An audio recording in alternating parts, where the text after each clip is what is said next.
Baik, terima kasih kesempatan yang telah diberikan kepada saya. Pertama-tama saya mengucapkan terima kasih kepada Bu Aurel sebagai dosen pengampu mata kuliah sosiolinguistik dan begitu juga kepada teman-teman semuanya. Perkenalkan, nama saya Murli Nanduru dengan NIM 20210179 sebagai kelompok 8. Saya akan mempresentasikan tentang interferensi dan integrasi bahasa. Yang pertama, tentang interferensi. Interferensi itu adalah pengaruh dalam bahasa satu ke bahasa dua atau sebaliknya dalam pemakaiannya di masyarakat. Nah, pengaruh bahasa satu ini yang artinya pengaruh bahasa ibu ke bahasa yang lain. Terus, interferensi juga merupakan suatu penggunaan unsur-unsur dari bahasa ke bahasa yang lain sewaktu berbicara atau menulis dalam bahasa yang lain. Nah, yang artinya itu sewaktu-waktu kita berbicara dengan menggunakan bahasa ibu atau dengan kita lagi berkomunikasi sama lawan tutur yang awalnya kita menggunakan bahasa Indonesia, tetapi di tengah-tengah percakapan tersebut kita menggunakan bahasa ibu. Contohnya kita menggunakan bahasa Sunda atau bahasa Nias. Yang selanjutnya definisi dari interferensi. Nah, menurut Weinreich tahun 1953 yaitu adanya persentuhan sistem suatu bahasa sehubungan dengan adanya persentuhan bahasa tersebut dengan unsur-unsur bahasa lain yang dilakukan oleh penutur yang bilingual. Penutur multilingual ini yaitu penutur yang dapat menggunakan banyak bahasa secara bergantian. Nah, Weinreich ini menganggap bahwa interferensi suatu gejala penyimpangan dan norma-norma kebahasaan yang terjadi pada penggunaan bahasa seorang penutur sebagai akibat pengenalnya terhadap bahasa satu ke bahasa yang lain akibat kontak bahasa. Terus ada faktor utama yang dapat menyebabkan interferensi. Nah, faktor utamanya itu adalah adanya perbedaan di antara bahasa sumber dan bahasa sasaran. Perbedaan yang tidak saja dalam struktur bahasa, melainkan juga keragaman kosakatanya. Nah, gejala itu sendiri terjadi sebagai akibat pengenalan atau pengidentifikasian penutur terhadap unsur-unsur tertentu dari bahasa sumber, kemudian memakainya dalam bahasa. Nah, di samping itu juga setiap bahasa maupun tidak pernah berada pada satu keadaan tertentu, ia selalu berubah sesuai dengan perubahan. Terus selanjutnya ada beberapa faktor-faktor yang melatar belakangi terjadinya interferensi. Nah, yaitu yang pertama tentang kedewibahasaan pelafal atau penutur bahasa. Yang artinya itu kemampuan melafalkan dua bahasa merupakan sumber utama terjadinya interferensi, fenomena interferensi. Dalam diri seorang bahasa tidak akan dijumpai fenomena terjadinya interferensi. Nah, peristiwa pemakaian dua bahasa ini secara bergantian sehingga berpeluang terjadi interferensi bahasa. Terus yang kedua, tipisnya kesetiaan pelafal atau penutur bahasa penerima. Yang artinya itu yang dimaksudkan tipisnya kesetiaan kosakata bahasa itu adalah rendahnya kemampuan atau pengetahuan pelafal atas kaidah bahasa penerima atau bahasa kedua yang dilafalkan. Nah, hal tersebut nantinya akan berujung pada pengabaian kaidah-kaidah bahasa penerima yang kemudian akan terjadi pengambilan unsur-unsur bahasa sumber atau bahasa ibu yang lebih dikuasai akhirnya. Bahasa penerima yang dilafalkan baik secara lisan maupun tulis akan terinterferensi oleh bahasa ibu dalam berbagai macam bentuk secara tidak terkontrol. Terus yang nomor 4, menghilangnya beberapa kosakata yang jarang digunakan, yang artinya itu penerima bergantung pada kemampuan individu dalam mempelajari atau memahami kaidah bahasa. Pada dasarnya seseorang mempelajari bahasa bahasa kedua dilatar belakangi untuk tujuan tertentu yang menunjang kehidupannya. Terus karena adanya proses pembelajaran juga disesuaikan atas keperluan tersebut.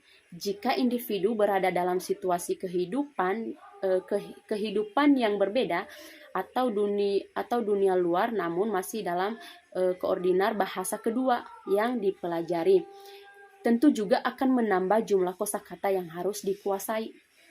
Terus yang selanjutnya kebutuhan persamaan kata atau sinonim, yang artinya itu tidak secukupnya, yang artinya tidak cukup atau tercukupinya kosakata. Yang selanjutnya menghilangnya beberapa kosakata yang jarang digunakan. Artinya itu beberapa kosakata yang jarang digunakan oleh individu lama-kelamaan akan menghilang.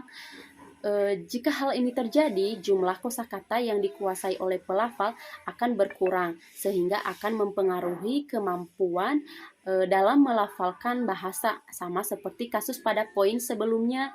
Jika pelafal mengalami kendala untuk melafalkan kosakata yang hilang, pelafal akan mengambil unsur dari bahasa ibu yang kemudian akan terjadi proses interferensi.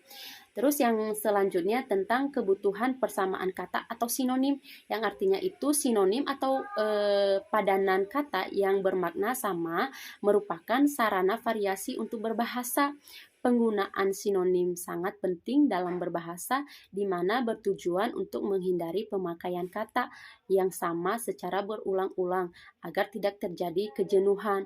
Karena tergolong penting, pemakaian bahasa sering melakukan peminjaman kosakata dari bahasa sumber untuk memberikan sinonim pada bahasa penerima sehingga terjadi interferensi.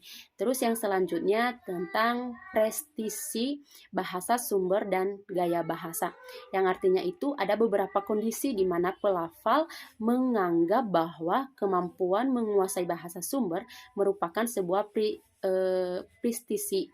Jika ditunjukkan dalam berinteraksi, hal ini akan memicu terjadinya interferensi pada bahasa penerima, mengingat pelafal akan berupaya untuk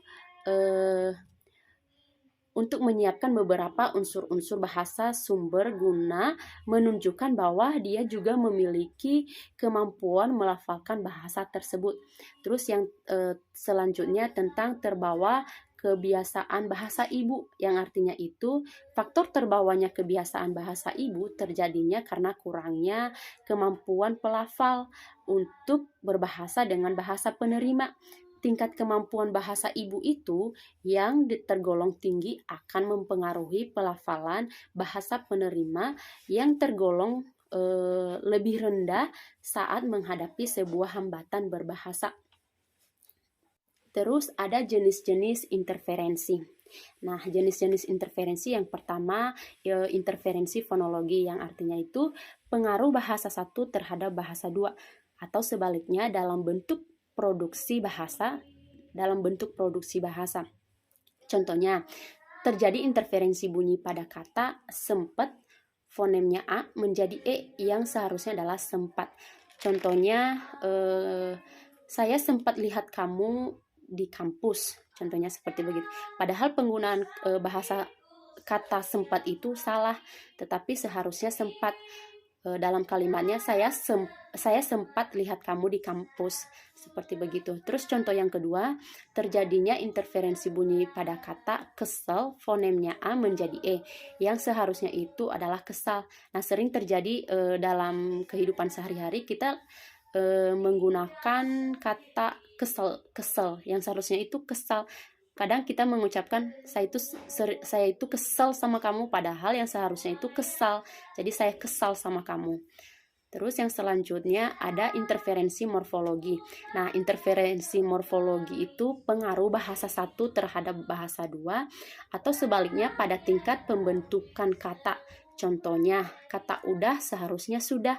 Seperti dalam kalimat, kamu udah makan belum? Padahal itu salah, yang seharusnya itu kamu sudah makan atau belum. Terus yang contoh keduanya, kata ngelihat seharusnya melihat. Nah, dalam kalimatnya, Saya sudah melihat kamu tadi di jalan, bukan ngelihat tetapi melihat, itu yang seharusnya. Terus contoh yang ketiga, kata utamain seharusnya mengutamakan. Nah, contohnya dalam kalimat, kamu lebih utamain pacar kamu deh daripada mengerjakan tugas kelompok kita. Padahal kata utamain itu salah, yang seharusnya kamu lebih mengutamakan pacar kamu daripada mengerjakan tugas kelompok kita, seperti begitu. Terus yang selanjutnya ada interferensi sintaksis. Nah, interferensi sintaksis ini yaitu pengaruh bahasa satu ke bahasa dua, atau sebaliknya pada tingkat penyusunan kalimat. Contohnya, gue kesel, pertama lu nggak tanggung jawab. Seharusnya itu bukan kata gue tetapi saya. Nah, saya kesal, pertama kamu tidak tanggung jawab. Contoh yang kedua, gue ingat banget, gue ngelihat tangan lo begini, salah tingkah. Seharusnya itu tidak menggunakan bahasa gue tetapi tidak menggunakan kata gue tetapi kata saya. Yang seharusnya saya ingat sekali, saya lihat kamu begini dan kamu sudah mulai salah tingkah. Terus selanjutnya tentang integrasi. Integrasi ini adalah penggunaan unsur bahasa lain secara sistematis, seolah-olah merupakan bagian dari suatu bahasa tanpa disadari oleh pemakaiannya. Nah, menurut Krida Laksana tahun 1993 halaman 84, dia mengatakan bahwa salah satu proses integrasi adalah peminjaman kata dari satu bahasa dalam bahasa lain. Penyebab terjadinya integrasi ini adalah dalam pemakaian bahasa terdapat unsur peminjaman yang diterima dan digunakan oleh penutur dalam waktu yang lama dan menjadi kebiasaan oleh masyarakat bahasa tersebut. Terus ada 3 faktor lain yang mempengaruhi terjadinya integrasi. Nah, ketiga faktor ini dikutip dari Soliha 2018 nomor 375 sebagai berikut. Yang pertama, kondisi karakteristik sistem atau kaidah kebahasaan, yang artinya itu semakin mirip antara satu dengan yang lainnya, maka akan semakin cepat berintegrasi.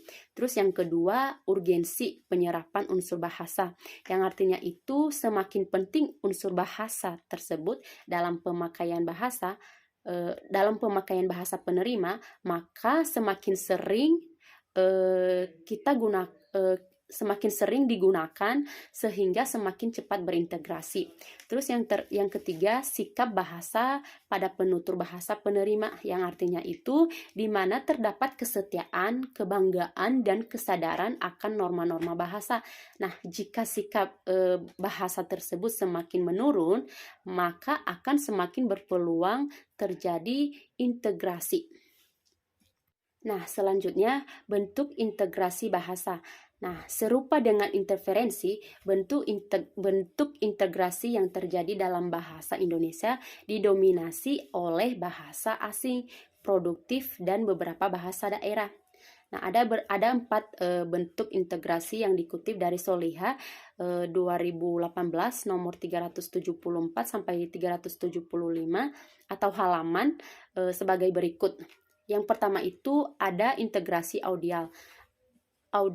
Terus yang artinya itu integrasi audial ini merupakan bentuk integrasi yang terjadi melalui persepsi pendengar.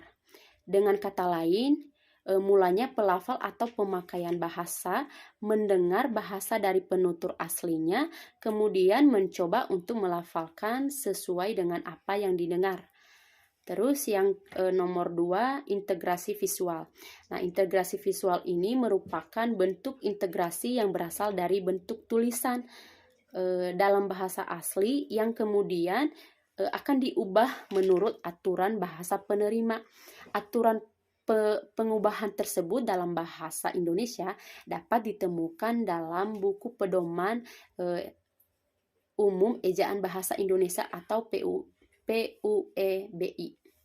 Terus yang ketiga, integrasi penerjemahan langsung. Nah, yang artinya itu, Kesimpulan berdasarkan pembahasan yang telah saya sampaikan, dapat disimpulkan bahwa dalam masyarakat bilingual lazim terjadi fenomena kebahasaan berupa interferensi dan integrasi. Interferensi ini merupakan fenomena masuknya unsur-unsur bahasa pertama ke dalam penggunaan bahasa kedua atau sebaliknya dan menimbulkan kesalahan berbahasa. Hal ini terjadi karena perbedaan struktur antara bahasa pertama dan kedua sehingga sangat berakibat. Hal ini terjadi karena perbedaan struktur antara bahasa pertama dan kedua sehingga berakibat pada kesalahan berbahasa. Integrasi merupakan fenomena kebahasaan dalam masyarakat bilingual karena dipinjamnya atau diserapnya unsur-unsur dalam bahasa pertama oleh bahasa kedua atau sebaliknya. Dari peristiwa integrasi berdampak positif karena memerkaya bahasa pertama atau kedua sesuai dengan status bahasa tersebut sebagai bahasa pendonor atau penerima. Demikian presentasi yang saya sampaikan. Saya ucapkan terima kasih.